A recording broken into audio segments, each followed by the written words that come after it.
അങ്ങനെ iOS 17 release ചെയ്തു. നമ്മൾ ഈ കഴിഞ്ഞ ആഴ്ച WWDC ഇവൻറ്റിൽ iOS 17ഉം macOSഉം iPadOSഉം watchOSഉം എല്ലാം നമ്മൾ കണ്ടു. നമ്മൾ അതിനെപ്പറ്റി ഒരു ഡീറ്റെയിൽ വീഡിയോ ചെയ്തിട്ടുണ്ടായിരുന്നു WWDCയുടെ ഹൈലൈറ്റ്സിനെ പറ്റി സംസാരിച്ചുകൊണ്ട്. അതിനുശേഷം iOS 17 വന്നേക്കുന്ന ഏതാനും ഹൈലൈറ്റഡ് ആയിട്ടുള്ള മാറ്റങ്ങൾ അതിനെ ബേസ് ചെയ്ത് നമ്മളങ്ങനെ 2 വീഡിയോസ് ആയിരുന്നു പോസ്റ്റ് ചെയ്തത്. അത് നിങ്ങൾ കണ്ടിട്ടില്ല എന്നുണ്ടെങ്കിൽ താഴെ ഡിസ്ക്രിപ്ഷനിൽ ഞാൻ ലിങ്ക് കൊടുത്തേക്കാം, അവിടെ പോയി ഇത് ചെക്ക് ചെയ്യാവുന്നതാണ്. എന്നാൽ ഇന്നത്തെ ഈ ഒരു വീഡിയോയിൽ ആപ്പിളിൻ്റെ WWDC ഇവൻറ്റിൽ വെച്ച് ആപ്പിൾ പറയാതെ പോയിട്ടുള്ള കുറച്ച് കാര്യങ്ങളും അതോടൊപ്പം തന്നെ നമ്മുടെ ഇടയിൽ ഉണ്ടായിരിക്കുന്ന കുറച്ച് തെറ്റിദ്ധാരണകളുണ്ട് iOS 18 പറ്റി, എസ്പെഷ്യലി കോൾ റെക്കോർഡിങ്ങിനെ പറ്റിയൊക്കെ. അപ്പോൾ അതിനെപ്പറ്റിയുള്ള ഡീറ്റെയിൽ കാര്യങ്ങളാണ് നമ്മൾ ഇന്നത്തെ വീഡിയോയിലൂടെ സംസാരിക്കുന്നത്. So this is me Milan and welcome back. അപ്പോൾ ആദ്യം തന്നെ നമുക്ക് iOS 18 സപ്പോർട്ട് ചെയ്യുന്ന ഡിവൈസുകളെ പറ്റി ഒന്ന് സംസാരിക്കാം. കാരണം ആപ്പിൾ ഇൻ്റലിജൻസ് എന്ന് പറഞ്ഞ AI ഫീച്ചേഴ്സിനെ പറ്റിയൊക്കെ സംസാരിച്ചപ്പോൾ നമ്മുടെ ഇടയിൽ പല ആളുകൾക്കും പല തെറ്റിദ്ധാരണകളുണ്ടായിട്ടുണ്ട്. അതുകൊണ്ട് അവിടുന്ന് തന്നെ തുടങ്ങാം. iOS 18 iPhone XS മുതൽ, അതായത് ഇപ്പം നിലവിൽ iOS 17 ആണ് റൺ ചെയ്യുന്നത്, അത് ഏതൊക്കെ ഡിവൈസുകളിൽ സപ്പോർട്ട് ചെയ്യുന്നുണ്ടോ അതെല്ലാ ഡിവൈസുകളിലും iOS 18 സപ്പോർട്ട് ചെയ്യുന്നുണ്ട്. അതുകൊണ്ട് തന്നെ iPhone XS മുതൽ iPhone 15 Pro Max വരെയുള്ള എല്ലാ ഡിവൈസുകളിലും യാതൊരു കുഴപ്പമില്ലാതെ iOS 18 സപ്പോർട്ട് ചെയ്യും. ഇത് iOS 18 മാത്രം കാര്യം. ഇനി ആപ്പിൾ ഇൻ്റലിജൻസ് എന്ന് പറഞ്ഞാൽ ആപ്പിളിൻ്റെ സിറിയിൽ വരാൻ പോകുന്ന കംപ്ലീറ്റ് ആയിട്ടുള്ള അല്ലെങ്കിൽ സിസ്റ്റം വൈഡ് ആയിട്ടുള്ള ആപ്പിളിൻ്റെ AI ഫീച്ചേഴ്സ് സപ്പോർട്ട് ചെയ്യുന്ന ഡിവൈസുകൾ, അത് നമുക്കറിയാവുന്ന പോലെ iPhone 15 Pro സീരീസിൽ iPhone 15 Pro, Pro Max series മുതൽ നമ്മളുടെ മാക്കിൽ ഐപാഡിലൊക്കെ ആപ്പിൾ കൊണ്ടുവന്നായിരുന്നു അവരുടെ ആപ്പിൾ സിലിക്കൺ, അതായത് M1 മുതലുള്ള മാക്കുകളും ഐപാഡുകളും ഒക്കെ സപ്പോർട്ടഡ് ആണ്. എന്നാൽ ഇവിടെയും ചില കൺഫ്യൂഷൻസ് നമ്മുടെ ഇടയിൽ ഉണ്ടായിട്ടുണ്ട്. ആർക്കാണെങ്കിലും ഉണ്ടാകും. കാരണം ആപ്പിൾ ആ ഇവൻറ്റിൽ വെച്ച് കുറേ കാര്യങ്ങൾ മിക്സ് ചെയ്തിട്ടാണ് ഈ ഒരു AIയുടെ കൂടെ പറഞ്ഞത്. അതാണ് നമ്മുടെ രണ്ടാമത്തെ പോയിന്റ്, കോൾ റെക്കോർഡിംഗ് ഫങ്ഷനാലിറ്റി എന്നുള്ളത്. അത് കൃത്യമായിട്ട് ഞാൻ നിങ്ങൾക്ക് പറഞ്ഞു തരാം. അതിന് 2 കാര്യങ്ങൾ നമ്മൾ റെഫറൻസിൽ എടുക്കണം. ഈ AI എന്ന് പറഞ്ഞാൽ അല്ലെങ്കിൽ ആപ്പിൾ ഇൻ്റലിജൻസ് എന്ന് പറഞ്ഞാൽ ഇപ്പോൾ കൊണ്ടുവന്നിരിക്കുന്ന ആക്ച്വലി ആപ്പിളിൻ്റെ ലാർജ് ലാംഗ്വേജ് മോഡലിൽ ഡെവലപ്പ് ചെയ്തേക്കുന്ന വലിയൊരു സിസ്റ്റമാണ് ആപ്പിൾ ഈ സിറിയിലേക്ക് ഇൻ്റഗ്രേറ്റ് ചെയ്തേക്കുന്നത്. അതിൽ കുറേയധികം റിസർച്ചുകളും കാര്യങ്ങളും എല്ലാം നടന്നിട്ടുണ്ട്. അതുകൊണ്ട് സിറിക്ക് കംപ്ലീറ്റ്ലി ഒരു റീവാമ്പ് നമ്മൾ ആ ഒരു ഇവൻറ്റിൽ കണ്ടായിരുന്നു. ഇതുപോലെ നമുക്ക് സൈഡ് ബട്ടണിൽ നിന്ന് ഇൻവോക്ക് ചെയ്യുമ്പം ഈ ഒരു രീതിയിലാണ് സിറിയുടെ UI ചേഞ്ച് വന്നേക്കുന്നത്. എന്നാൽ ഇവിടെ നമ്മൾ മനസ്സിലാക്കേണ്ട ഒരു സത്യാവസ്ഥ, ഓൾറെഡി നമ്മളുടെ എല്ലാ ഡിവൈസുകളിൽ കുറേയധികം ചെറുതും വലുതുമായിട്ടുള്ള AI ഫീച്ചേഴ്സ് ഉണ്ട്. അതിലൊന്നാണ് ഈ ഒരു ലൈവ് ഓഡിയോ ട്രാൻസ്ക്രിപ്ഷൻ എന്ന് പറയുന്നത്. കാരണം ഞാൻ ഈ iPhone 14 Proയിലാണ് iOS 18 ഇൻസ്റ്റാൾ ചെയ്തേക്കുന്നത്. ഇതിൻ്റെ നോട്ട്സ് ആപ്പിൽ ഓൾറെഡി ലൈവ് ട്രാൻസ്ക്രിപ്ഷൻ നമുക്ക് അവൈലബിൾ ആണ്. സോ ലൈവ് ട്രാൻസ്ക്രിപ്ഷൻ എന്ന് പറഞ്ഞ ഫീച്ചർ അത്ര AI പവേർഡ് ആയിട്ടുള്ളൊരു ഫീച്ചർ അല്ല എന്നുള്ളതാണ് അതിൻ്റെ അർത്ഥം. കാരണം നിങ്ങൾ ആപ്പിളിൻ്റെ ഇവൻറ്റ് 1 മണിക്കൂർ 35 മിനിറ്റുള്ള ആ ഒരു ഭാഗം നിങ്ങളൊന്ന് കേൾക്കുകയാണെന്നുണ്ടെങ്കിൽ നിങ്ങൾക്ക് കൃത്യമായിട്ട് മനസ്സിലാവും. ആ ഒരു ഭാഗത്ത് കൃത്യമായിട്ട് ആപ്പിൾ പറയുന്നുണ്ട് recording, live transcription and AI powered summary എന്നുള്ളതാണ്. ആ സമ്മറിയാണ് AI പവേർഡ് ആയിട്ടുള്ള, അതല്ലാതെ AI പവേർഡ് ആയിട്ടുള്ളൊരു ഫീച്ചറാണ് കോൾ റെക്കോർഡിംഗ് എന്ന് എനിക്ക് ആ ഒരു വീഡിയോയിലെ ആ ഒരു പോർഷൻ കേട്ടപ്പം എനിക്ക് തോന്നുന്നില്ല എന്നുള്ളത് എൻ്റെ പേഴ്സണൽ ഒപ്പീനിയനാണ്. രണ്ടാമത് ഇതിനുള്ള മറ്റൊരു പ്രൂഫ് എന്ന് പറയുന്നത്, നമ്മൾ ആപ്പിളിൻ്റെ വെബ്സൈറ്റ് ഓപ്പൺ ചെയ്യുക, അതിൽ iOS 18 പ്രിവ്യൂ പോവുക, അവിടെ നോട്ട്സ് എന്ന് പറയുന്ന ഈ ഒരു സെഷൻ, അതായത് ഇതിനകത്തെല്ലാം നമ്മൾ iOS 18 ഫീച്ചേഴ്സാണ്, പുതിയ വന്നേക്കുന്ന ഫീച്ചേഴ്സിനെ പറ്റിയാണ് എക്സ്പ്ലെയിൻ ചെയ്തേക്കുന്നത്. അതിൽ നോട്ട്സ് എന്നുള്ളതിൻ്റെ താഴെ നിങ്ങൾ കാണാം ലൈവ് ഓഡിയോ ട്രാൻസ്ക്രിപ്ഷൻ എന്നുള്ളത് കാണാം. ഇതിൽ record audio sessions within your notes and generate live audio transcription എന്ന് കൊടുത്തിട്ടുണ്ട്. ഓക്കെ, എന്നാൽ അതിൻ്റെ താഴെയായിട്ട് നിങ്ങൾക്കൊരു 12 എന്നുള്ളൊരു നമ്പർ കാണാൻ സാധിക്കും. അത് നിങ്ങൾ നോക്കി വെച്ചോണം. ജസ്റ്റ് അതിൽ ടാപ്പ് ചെയ്യുമ്പം ഞാൻ കാണിച്ചു തരാം. നമുക്ക് ഈ ഒരു വെബ്സൈറ്റിൻ്റെ താഴെ 12ാമത് കൊടുത്തേക്കുന്ന കാര്യം എന്താണെന്നുള്ളത് നിങ്ങൾ വായിക്കുക. Available on iPhone 12 and later in English പല രാജ്യങ്ങളിൽ ഇംഗ്ലീഷിൽ മാത്രമാണ് ഈ ഒരു ലൈവ് ഓഡിയോ ട്രാൻസ്ക്രിപ്ഷൻ എന്ന് പറഞ്ഞ ഫങ്ഷനാലിറ്റി വർക്ക് ആകത്തുള്ളൂ. ഓക്കെ, അതാണ് ഈ 12 എന്ന് പറഞ്ഞ് ഇവിടെ ഡിനോട്ട് ചെയ്തേക്കുന്നത്. അതുകൊണ്ട് നമുക്ക് സൈറ്റിന് താഴെ കൊടുത്തിട്ടുണ്ട് എന്താണ് അതുകൊണ്ട് ഉദ്ദേശിക്കുന്നത് എന്നുള്ളത്. ഇനി രണ്ടാമത്തെ കാര്യം, നിങ്ങൾ ഈ iOS 18 പ്രിവ്യൂവിൽ തന്നെ ഏറ്റവും താഴത്തേക്ക് ഇങ്ങനെ സ്ക്രോൾ ചെയ്യുമ്പം നമുക്ക് ഈ ഫങ്ഷനാലിറ്റീസ് എല്ലാം കൊടുത്തിട്ടുണ്ട്. ആൻഡ് ഏറ്റവും അവസാനം കാണാം ആൻഡ് സോ മച്ച് മോർ എന്നുള്ളത്.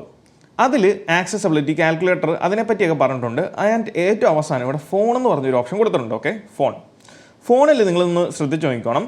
ഇവിടെ 21 എന്ന് പറഞ്ഞ ഒരു നമ്പർ ഡിനോട്ട് ചെയ്തിട്ടുണ്ട്. 21 record and transcribe A live call directly from the iPhone എന്നാണ് കൊടുത്തേക്കുന്നത്. ഈ 21 നമുക്ക് കാണാം transcription will be available in English. Transcription, live transcription എന്നുള്ള കാര്യമാണ് ഇംഗ്ലീഷിൽ മാത്രമേ ഉള്ളൂ.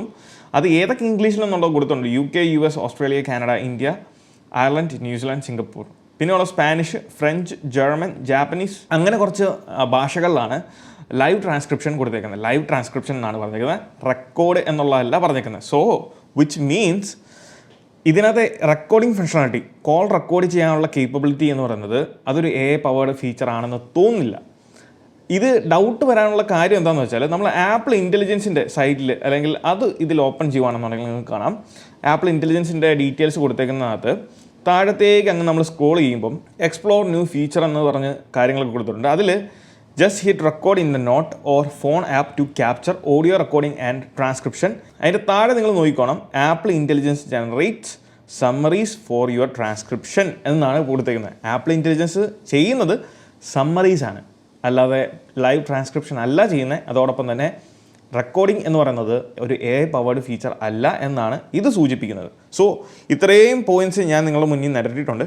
ഇത് എൻ്റെ പേഴ്സണലായിട്ടുള്ള ഒരു റിസർച്ചാണ്. അതിൽ നിന്നും മനസ്സിലാക്കിയിട്ടുള്ള കാര്യങ്ങൾ ഇതിൽ എഴുതി വെച്ചേക്കുന്നതും ആ ഒരു ഇവൻറ്റ് കണ്ടതിന് ശേഷം ഞാൻ മനസ്സിലാക്കിയത് കാര്യമാണ് ഞാൻ നിങ്ങളുമായിട്ട് ഷെയർ ചെയ്യുന്നത്.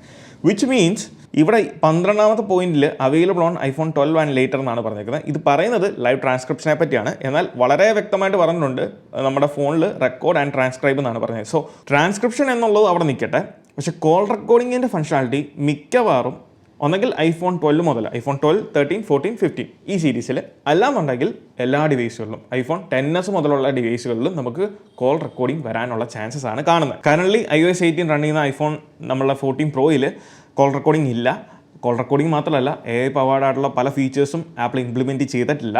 അത് താമസിക്കാതെ അടുത്ത ഫ്യൂച്ചറിൽ വരാൻ പോകുന്ന ബേറ്റകളിൽ നമുക്ക് തീർച്ചയായിട്ടും പ്രതീക്ഷിക്കാൻ സാധിക്കും. ഇനി മൂന്നാമത്തെ കാര്യം, ചില കാര്യങ്ങൾ ആപ്പിളിന് വേണമെങ്കിൽ നല്ല രീതിയിൽ എല്ലാ ഡിവൈസുകളിലും ഇംപ്ലിമെൻറ്റ് ചെയ്യാൻ സാധിക്കുന്ന കുറേ കാര്യങ്ങളുണ്ടായിരുന്നു. അത് ഇപ്പോഴും ആപ്പിൾ ചെയ്തിട്ടില്ല. ആ കാര്യത്തിൽ എനിക്ക് സങ്കടമുണ്ട്. കാരണം ഒന്ന് ചാർജിങ് ലിമിറ്റ് എന്ന് പറയുന്നത് നമുക്കറിയാം 15 സീരീസിൽ മാത്രമേ ഉള്ളായിരുന്നു. ആ ചാർജിങ് ലിമിറ്റിൻ്റെ കാര്യത്തിൽ ആപ്പിൾ ചെറിയൊരു ഇമ്പ്രൂവ്മെൻറ്റ്സ് കൊണ്ടുവന്നിട്ടുണ്ട്. ഇതുവരെ നമുക്ക് 80% ലിമിറ്റ് മാത്രമായിരുന്നു ചാർജ് ചെയ്യാൻ സാധിച്ചിരുന്നെങ്കിൽ ഇപ്പം നമുക്ക് 80, 85, 90, 95 അപ് ടു 100% വരെ നമുക്ക് ചാർജിങ് ലിമിറ്റ് സെറ്റ് ചെയ്യാൻ സാധിക്കും എന്നുള്ളതാണ്. എനിക്കറിയത്തില്ല എന്തുകൊണ്ടാണ് ഇങ്ങനത്തെ നിസ്സാരമായിട്ടുള്ള കാര്യങ്ങൾ, ഇപ്പം സൈക്കിൾ കൗണ്ടിൻ്റെ ഇത് കൊടുക്കുന്നത്, ഇൻഫർമേഷൻ കൊടുക്കുന്നത്, അതുപോലെ ഈ ചാർജിങ് ലിമിറ്റ് സെറ്റ് ചെയ്യുന്നത്, ഇതൊക്കെ iPhone 12ലും അല്ലാന്നുണ്ടെങ്കിൽ XS മുതലുള്ള ഡിവൈസുകളിലും ആപ്പിളിന് സിമ്പിളായിട്ട് കൊടുക്കാൻ പറ്റുന്ന ഒരു ഇംപ്ലിമെൻറ്റ് ചെയ്യാൻ പറ്റുന്ന ഒരു കാര്യമാണ്. പക്ഷേ ആപ്പിൾ അത് ചെയ്യുന്നില്ല. ഇതുപോലെ തന്നെയാണ് ആപ്പിൾ ഇൻ്റലിജൻസിൻ്റെ കാര്യത്തിലേക്ക് വരുമ്പോൾ നമുക്ക് iPhone 15 സീരീസിൽ മാത്രമേ ഉള്ളൂ ഈ പറഞ്ഞ AI ഫീച്ചേഴ്സ്. ഞാൻ ഓൾറെഡി പറഞ്ഞ പോലെ 15 Pro സീരീസിൽ മാത്രമേ ഉള്ളൂ.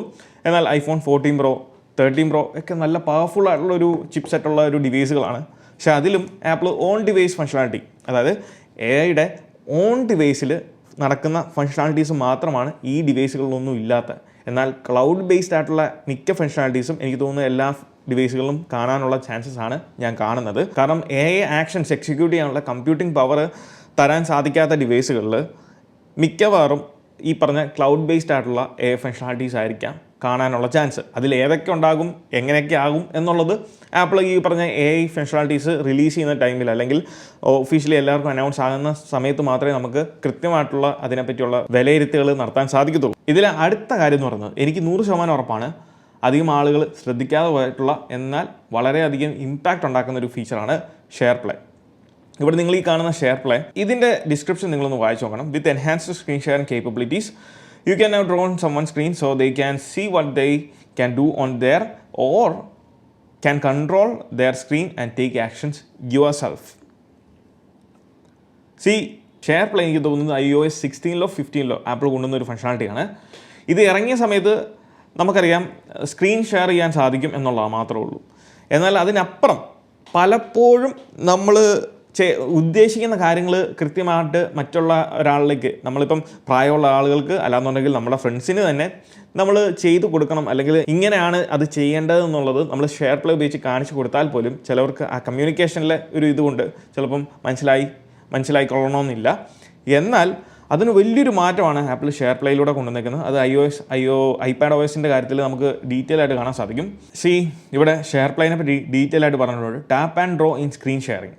ടാപ്പ് ആൻഡ് ഡ്രോ നമുക്ക് അതിൽ വരയ്ക്കാൻ സാധിക്കും. അതായത് ഷെയർ പ്ലേ ചെയ്യുന്ന സമയത്ത് നമുക്കത് ഇൻഡിക്കേറ്റ് ചെയ്ത് കാണിക്കാൻ, അതായത് ഇന്ന ആപ്പാണ് പോകേണ്ടത് അല്ലെങ്കിൽ ഇന്ന ഓപ്ഷനിലേക്കാണ് പോകേണ്ടത് എന്നുള്ളത് നമുക്ക് വേണമെന്നുണ്ടെങ്കിൽ ഡ്രോ ചെയ്ത് അത് സർക്കിൾ ചെയ്തോ ഇഷ്ടമുള്ള പോലെ നിങ്ങൾക്കത് കാണിച്ചു കൊടുക്കാം. ഇന്ന സെറ്റിങ്സ് ആണ് അല്ലെങ്കിൽ ഇന്ന ഓപ്ഷനിലേക്കാണ് നിങ്ങൾ പോകേണ്ടതെന്നുള്ളത്. രണ്ടാമതാണ് നിങ്ങൾ remote control in screen sharing.